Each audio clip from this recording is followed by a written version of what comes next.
চিত্রশিল্পী ওস্তাদ গোলাম সিং সর্দার।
ওরে মন সখীগণ, তোমরা কি বুঝবে আমার মনের বেদনা? জানো সখী, আমি এক অচেনা অজানা রাজকুমারকে আমি আমার মায়াবী কোন সত্যি ধরায় আমি যে তাকে গোপনে ভালোবেসে ফেলেছি রে। ওরে রাজনন্দিনী, ওরে রাজনন্দিনী, ওই তোমার মনের মানুষ রাজকুমার কোথায়? তাকে দেখতে কেমন? আমাদেরকেও দেখার জন্য খুব ইচ্ছে করছে রে। তাকে নিয়ে এসো না রাজনন্দিনী। ওরে মন, ওরে মন সখী মন, তাই তো আমি মনে মনে ভাবছি আমি কিভাবে আমার ওই মনের মানুষ রাজকুমারকে আমি আমার মনের বাসনা জানাই সখীগণ। ওরে রাজনন্দিনী, ওরে রাজনন্দিনী, দেখো না আমাদের মন বলে তোমার মায়াবী কোন শক্তি দ্বারা তুমি ঠিক তাকে আনতে পারবে। দেখো না রাজনন্দিনী, হ্যাঁ রে মন, আমার মনে পড়েছে ওই যে আমাদের সরোবরের তীব্র মহাংসী খেলা করছে। আমরা তাকে নিয়ে বিরতি করে বলবো চলো সঙ্গে করে চলো, চলো সেই মহাঙ্গার কাছে যাই।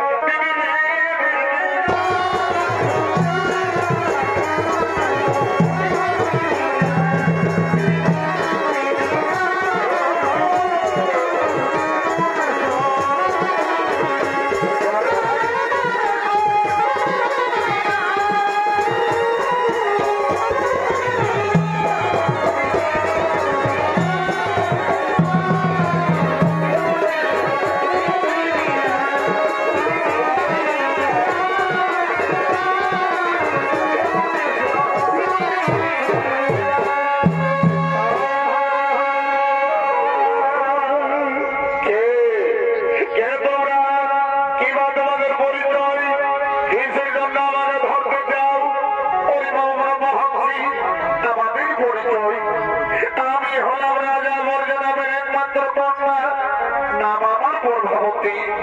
তাই তোমরা মহাংসী, তোমার আমার একটি কাজ করতে হবে। সেরা কন্যা বলো তোমার কি এমন আমাকে একটি কাজ করতে হবে? মহাংসী, এই যে আমার সঙ্গে রয়েছে খানা তিথি, এই তিথি দিয়া তুমি আমার মনের মানুষ রাজকুমারকে তুমি আমার মনের বাসনা জানাও মহাংসী। রাজকন্যা, ওই তোমার মনের মানুষ রাজকুমার কি বানাও, কি বা ঠিকানা, কিভাবে জানবো আমি তোমার ওই মনের মানুষ রাজকুমারকে? ওরে বাবা মহাংসী, ওই রাজকুমার কোন আমি নাম ঠিকানা জানি না, তবে হ্যাঁ আমার মায়াবী শক্তি দ্বারা আমি এতটুকু জানি ওই রাজকুমারকে দেখতে খুব আমি সুন্দর হবে, খুব রূপবান হবে। তুমি জানো মহাংসী, আমাদের সরোবরের রাস্তা দিয়ে যাও, যেতে যেতে তুমি ঠিক তাকে পাবে, আমার মন বলে। রাজকন্যা, আমি তাহলে আছি রাজকন্যা, আমি তাহলে আছি, আমি তাহলে আছি।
লেখা রয়েছে এই নাও রাজকুমার এই নাও চিঠি দাও মহর্ষি আমাকে দাও হ্যাঁ এইবার আমি আছি রাজকুমার এইবার আমি আছি এইবার আমি আছি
ভাই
না না মহারাজ আমরা স্বয়ংবর সভার আয়োজন করতে পারি না মহারাজ আমরা স্বয়ংবর সভার আয়োজন করতে পারি না কেন কেন মন্ত্রী সেনাপতি কেন তোমরা স্বয়ংবর সভার আয়োজন করতে পারো না কি বলবো মহারাজ কি বলবো মহারাজ আমাদের বলতে লজ্জা হয় আমাদের রাজকন্যা প্রভাবতী এই যুবকের সঙ্গে গোপনে গোপনে সরোবরে যেন রাধা কৃষ্ণের মিলন হচ্ছিল মহারাজ কি সেনাপতি সেনাপতি কি সেনাপতি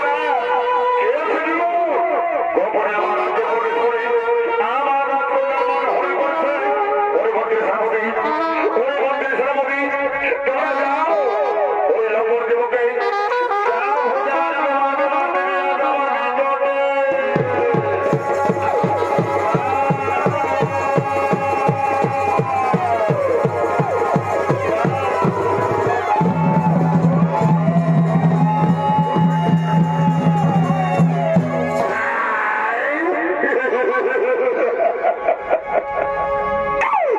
এই তো মহারাজ এই তো মহারাজ এই সে যুবক গোপনে আমাদের রাজ্যে প্রবেশ করে রাজকন্যা করেছে ওরে যুবক ওরে যুবক সত্যি করে বলো যুবক কি তোমার পরিচয়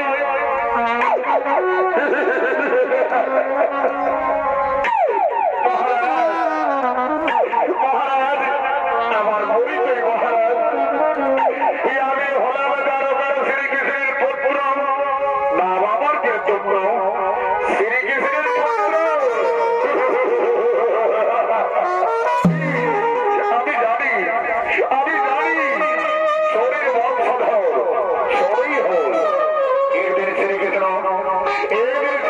বৃন্দাবনে বাসের শুনে যত গোপনের মনে শুরু করেছিল ওরে যুবক গোপনে আমার রাজ্যে প্রবেশ করে আমার রাজকন্যার মনে হল করেছ ওই মন্ত্রী সেনাপতি তুমি যাও এই লম্বর যুবককে অন্ধপুরে সেনাদের বন্দী করে ঠিক করে দাও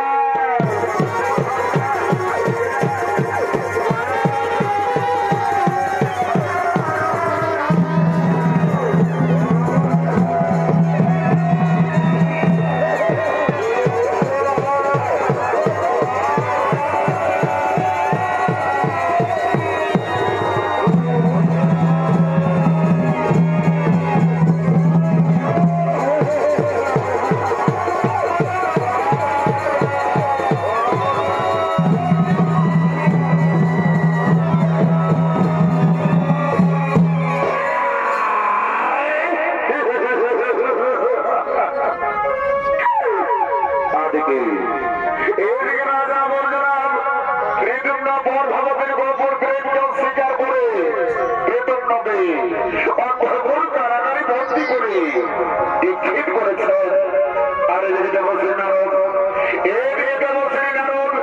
তিনি হরিগুণবার গাইতে গাইতে এই মর্যাপুরের দিকে বলেছেন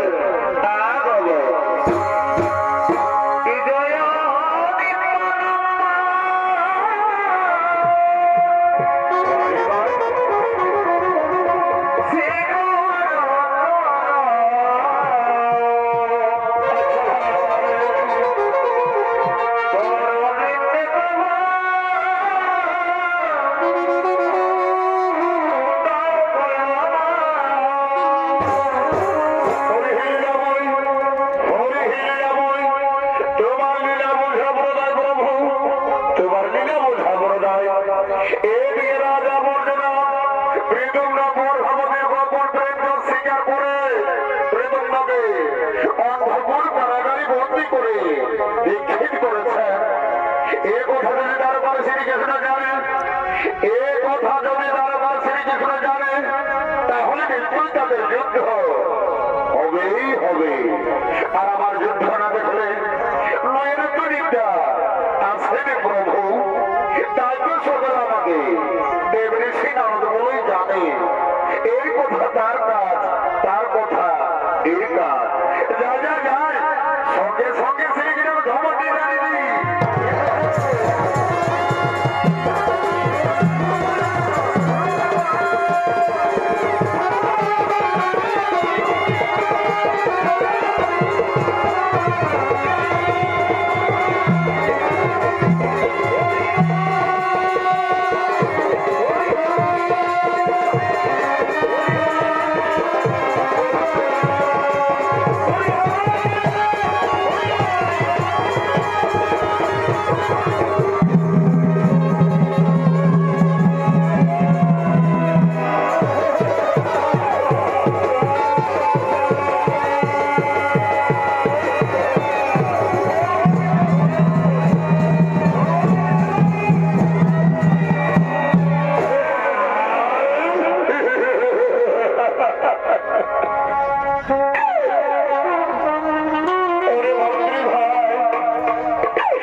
দাঁড়াও, দিনের পর দিন চাল ভাগে রাখা দিয়ে চলেছ, তবু কিন্তু এই যুবকের এখনো পর্যন্ত মৃত্যু হয়নি। ওরে মন্ত্রী সেনাপতি, ওরে মন্ত্রী সেনাপতি, তোমরা যাও এই লম্বর যুবকে জলারামের হাতে তুলে দাও। কাল সূর্য উদয় হওয়ার আগে এই যুবক আমি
দাও, আমাকে তুমি ক্ষমা করে দাও, আমাকে তুমি ক্ষমা করে দাও।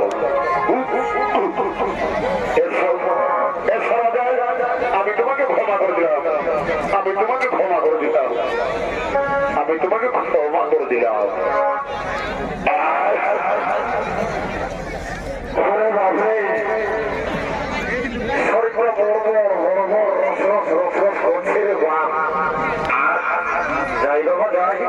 আমি কোন রকম বাঁচেছি যে দিতেছিল না, যাই বাবা যাই, শ্রীকৃষ্ণ ঠাকুর আমাকে রক্ষা করেছিল, আমি বর্ণবার করে বর্ণনা করি বাবা, বাঁচেছি কোন রকম যে দিতেছিল না, যাই বাবা যাই, হে রাজা আমাকে রক্ষা করেছিল, আমি বাঁচেছি কোন রকম, যাই বাবা যাই, যাই যাই কোন দিকে পলাচ্ছে মনে হয়, এবার আমি বাঁচিয়েছি, যাই বাবা যাই, যাই যে দিতেছিল না, যাই বাবা যাই, যাই আমি বাঁচিয়েছি কোন রকম, যাই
তুমি শান্ত হয়ে যাও, আর কোন সেনাপতিকে তোমাকে মারামারি করতে পারবে না, তুমি শান্ত হয়ে যাবো জন্য, তুমি শান্ত হয়ে যাও।